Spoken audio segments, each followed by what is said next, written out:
السلام علیکم ملګرو. نننی کلاس کې مونږ خبره کوو د سپلاین کمانډ.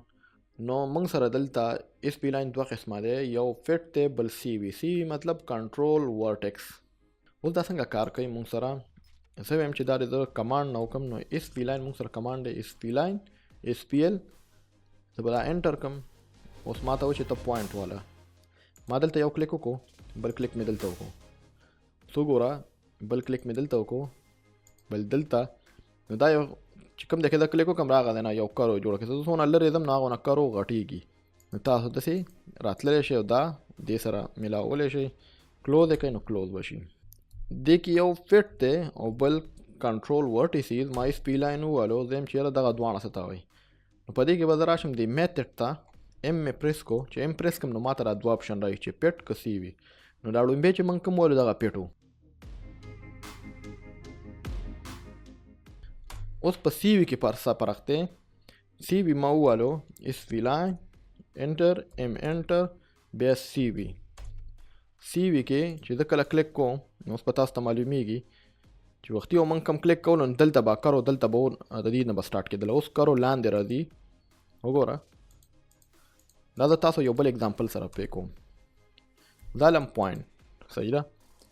زه رالم پوینټ پی او انټر. ما یو پوینټ دلته واستو، بل پوینټ دلته، بل دلته، بل دلته. اوس زه راځم سپلاین او دغه میتډ کې زه راړومبی پټ ورکوم. نو دا پټ شو، صحیح ده. زه د پوینټ دا سټایل چینج کوم چې تاسو ته دا لږ ښکاري چې دې کې څه چینجز وي.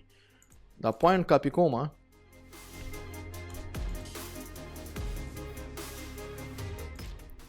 دا لاین به زه ډیلیټ کړم. همغه پوینټ دی دلته وګوره، دلته لاین داسې رالو. دا چې کوم سپلاین ما په پټ سره وکړو نو داسې رالو. د دې هر کلیک دې سره ټچ کېدلو. اوس زه راځم دوباره سپلاین ام انټر بیا سی وي. نو اوس زه چې اوس کلیک کوم دلته مې لومبی کلیک وکړو، بل کلیک به دلته وکړم.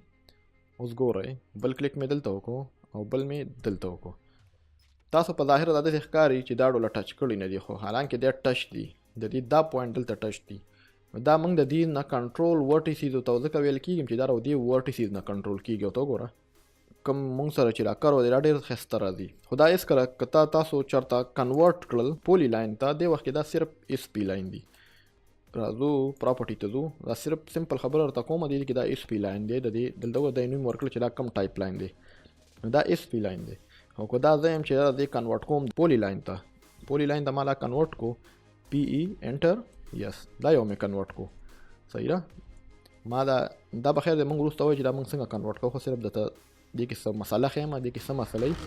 دا اکثر ارکیټیکچر او انجینیر نه خوښوي دا لاین. دلته چې د کله په دې کلیک کم نو دا وګوره وختي دا لاین کې دونه د ورټیسیز نه، اوس پکې ډېر زیات ورټیسیز رالل. او دا تاسو ته پته چې کله تاسو په 3D کې کار کوئ نو چې په پولی لاین کې کم سے کم ورټیسیز وي نو ښه خبره ده. نو دې لپاره موږ بل پولی لاین استعمالو. دا یو پی ایل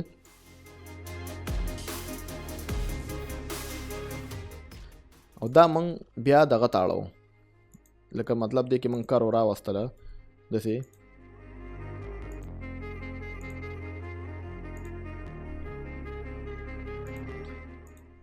نو اوس په دې کې او په دې کې څونه فرق دی؟ د دې کې ټوټل یو دوه درې ورټیسیز دي او په دې کې دا دومره ډېر ورټیسیز دي.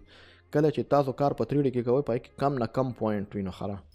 ځکه چې په سیسټم باندې ډېر زیات بوج ورځي رایې هر یو کار چې کوم دی هغه ډېر زیات ټایم علي. مطلب که تاسو سلیکشن کوئ نو هم ډېر زیات ټایم علي. نو دې په وجه باندې دا خلک نه خوښوي، صحیح ده. زده کوئ خو استعمال یې ډېر زیات کم دی. او که چېرته استعمالوئ نو اګنور کوئ، استعمالوئ دا پولی لاین. انشاءالله بل کلاس کې به حاضر شو. بل کلاس پورې اجازت راکئ. الله حافظ.